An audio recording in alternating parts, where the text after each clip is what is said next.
വെനസ്വേലയിൽ സൈനികാക്രമണം നടത്തി president Nicolas മഡൂറോയും ഭാര്യ cilia ഫ്ലോറൻസിനെയും America പിടിച്ചുകൊണ്ടുപോയിരുന്നു. ഇവരുടെ കുറ്റവിചാരണ വൈകാതെ അമേരിക്കയിൽ ആരംഭിക്കാനിരിക്കുകയുമാണ്. ഇതിനിടെ ലോകത്തിലെ ഏറ്റവും വലിയ ദ്വീപും ഡാനിഷ് അധീന പ്രദേശവുമായ ഗ്രീൻലാൻഡ് അമേരിക്കയുടെ കീഴിലാകുമെന്ന് സൂചിപ്പിച്ച് പങ്കുവച്ച പോസ്റ്റ് ഇപ്പോൾ ചർച്ചയാവുകയാണ്. അമേരിക്കൻ പ്രസിഡന്റ് ട്രംപിന്റെ അടുത്ത അനുയായിയും ഡെപ്യൂട്ടി ചീഫ് ഓഫ് സ്റ്റാഫുമായ സ്റ്റീഫൻ മില്ലറുടെ ഭാര്യ കാറ്റി മില്ലറാണ് ഇത്തരമൊരു പോസ്റ്റ് എക്സിൽ പങ്കുവച്ചത്. അമേരിക്കൻ കൊടിയിൽ മുങ്ങി നിൽക്കുന്ന ഗ്രീൻലാൻഡിന്റെ ചിത്രത്തിൽ വൈകാതെ എന്ന കുറിപ്പുമായാണ് പോസ്റ്റ്. ട്രംപിന്റെ ഒന്നാം ഭരണകാലത്ത് വൈസ് പ്രസിഡന്റായിരുന്ന മൈക്ക് പെൻസിന്റെ കമ്മ്യൂണിക്കേഷൻസ് ഡയറക്ടറായി കാറ്റി ജോലി നോക്കിയിട്ടുണ്ട്. ട്രംപിന്റെ അടുത്ത അനുയായിയാണ്. അതിനാൽ തന്നെ കാറ്റിയുടെ പോസ്റ്റ് ആശങ്കയുളവാക്കിയിട്ടുമുണ്ട്. ഡെൻമാർക്ക് ഭരണകൂടമാണ് ഗ്രീൻലാൻഡിലെ ഭരണം നടത്തുന്നത്. മാത്രമല്ല നാറ്റോ അംഗത്വവുമുണ്ട്. ഗ്രീൻലാൻഡിലെ ജനങ്ങൾക്ക് ഇവിടങ്ങളിലെ തിരിച്ചറിയൽ രേഖകളുമുണ്ട്. ഏറെ നാളായി അമേരിക്ക ഗ്രീൻലാൻഡ് സ്വന്തമാക്കാൻ ശ്രമിക്കുകയാണ്. ആർട്ടിക് മേഖലയിലെ സുരക്ഷയെ മുൻനിർത്തിയാണിത്.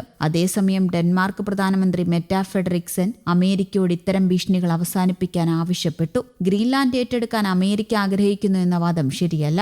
ഡാനിഷ് കിണ്ടത്തിലെ 3 രാജ്യങ്ങളിൽ ഒന്നിനെയും ഏറ്റെടുക്കാൻ അമേരിക്കയ്ക്ക് അവകാശമില്ല എന്നും മെറ്റ പറഞ്ഞു. ഗ്രീൻലാൻഡിലെ പ്രധാനമന്ത്രിയുടെ ഓഫീസ് എക്സ്പോസ്റ്റിൽ മറുപടി ഒന്നും നൽകിയിട്ടില്ല. മുൻപ് അമേരിക്കൻ കോൺഗ്രസിൽ പ്രസംഗിക്കവേ ട്രംപ് ഗ്രീൻലാൻഡിനെ അമേരിക്കയിൽ ചേർക്കേണ്ടതിനെക്കുറിച്ച് പറഞ്ഞിരുന്നു. ദേശീയ സുരക്ഷയ്ക്കും അന്താരാഷ്ട്ര സുരക്ഷയ്ക്കും അത് പ്രധാനമെന്നാണ് അന്ന് ട്രംപ് വ്യക്തമാക്കിയത്. അതിനിടെ വെനസ്വേലൻ തലസ്ഥാനമായ കാരക്കസിൽ അമേരിക്ക നടത്തിയ വ്യോമാക്രമണത്തിൽ 40ഓളം പേർ കൊല്ലപ്പെട്ടതായി റിപ്പോർട്ട്. മഡൂറോയും ഭാര്യയും ഹെലികോപ്റ്ററിൽ ന്യൂയോർക്കിലെ ജയിലിലെത്തിച്ചു. ഈ സൈനിക നടപടിക്ക് പിന്നാലെ ഗ്രീൻലാൻഡിന് നേരെയും സമാനമായ നീക്കമുണ്ടാകുമോ എന്ന ഭയത്തിലാണ് ഡാനിഷ് ഭരണകൂടം. എന്നാൽ അമേരിക്കൻ നീക്കത്തിനെതിരെ ഡെൻമാർക്ക് ശക്തമായ നിലപാടുമായി രംഗത്തെത്തിയിട്ടുണ്ട്. ഗ്രീൻലാൻഡിന്റെ പരമാധികാരത്തെ മാനിക്കണമെന്നും തങ്ങളുടെ മണ്ണ് ആർക്കും വിൽക്കാനുള്ളതല്ല എന്നും ഡെൻമാർക്ക് പ്രധാനമന്ത്രി മെറ്റെ ഫ്രെഡറിക്സൻ വ്യക്തമാക്കി. ട്രംപിന്റെ ഭീഷണികളുടെ പശ്ചാത്തലത്തിൽ ഡെൻമാർക്ക് ആർട്ട് മേഖലയിൽ സൈനിക വിന്യാസം ശക്തമാക്കുകയാണ്. തന്ത്രപരമായ സൈനിക പ്രാധാന്യവും അപൂർവമായ ധാതുശേഖരവുമാണ് ഗ്രീൻലാൻഡിലെ ട്രംപിന്റെ പ്രിയപ്പെട്ട ലക്ഷ്യമാക്കി മാറ്റുന്നത്.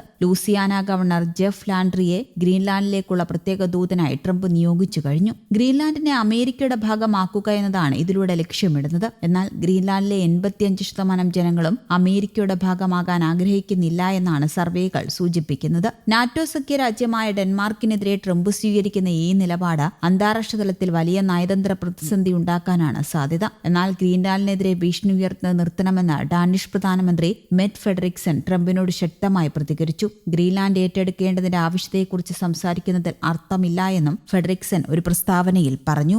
ഡെൻമാർക്ക് രാജ്യത്തിലെ 3 രാജ്യങ്ങളിൽ ഒന്നിനെയും കൂട്ടിച്ചേർക്കാൻ യുഎസിന് അവകാശമില്ല എന്നും അവർ കൂട്ടിച്ചേർത്തു. അതിനാൽ ചരിത്രപരമായ അടുത്ത സഖ്യകക്ഷിയായ ഒരു രാജ്യത്തിനും തങ്ങൾ വിൽപ്പനയ്ക്കുള്ളതല്ല എന്ന് വളരെ വ്യക്തമായി പറഞ്ഞ മറ്റൊരു രാജ്യത്തിനും ജനതയ്ക്കും എതിരായ ഭീഷണികൾ അവസാനിപ്പിക്കാൻ ഞാൻ യുഎസിനോട് ശക്തമായി അഭ്യർത്ഥിക്കുന്നുവെന്നും ഫ്രെഡറിക്സൻ പറഞ്ഞു. കഴിഞ്ഞ മാസം ട്രംപ് ഭരണകൂടം അധിനിവേശത്തെ പരസ്യമായി പിന്തുണയ്ക്കുന്ന ലൂസിയാന ഗവർണർ ജെഫ് ലാൻഡ്രിയെ ധാതുസമ്പന്നമായ ആർട്ടിക് ദ്വീപിലേക്കുള്ള പ്രത്യേക ദൂതനായി നാമകരണം ചെയ്തു. യൂറോപ്പിനും വടക്കേ അമേരിക്കയ്ക്കും ഇടയിലുള്ള ഗ്രീൻലാൻഡിന്റെ തന്ത്രപ്രധാനമായ സ്ഥാനം അതിനെ യുഎസ് ബാലിസ്റ്റിക് മിസൈൽ പ്രതിരോധ സംവിധാനത്തിന്റെ ഒരു പ്രധാന സ്ഥലമാക്കി മാറ്റുന്നു. കൂടാതെ ചൈനീസ് കയറ്റുമതി ആശ്രയിക്കുന്നത് കുറയ്ക്കാൻ യുഎസ് പ്രതീക്ഷിക്കുന്നതിനാൽ അതിന്റെ ധാതുസമ്പത്ത് ആകർഷകമാണ്. ട്രംപിന്റെ deputy chief of staff Stephen മില്ലറുടെ ഭാര്യ കാറ്റി മില്ലർ ശനിയാഴ്ച തന്റെ എക്സ് ഫീഡിൽ യുഎസ് പതാകയുടെ നിറങ്ങളിലുള്ള ഡാനിഷ് സ്വയംഭരണ പ്രദേശത്തിന്റെ വിവാദപരമായ ചിത്രം പോസ്റ്റ് ചെയ്തതോടെയാണ് ഈ ചർച്ചകൾ കൊഴുക്കുന്നത്.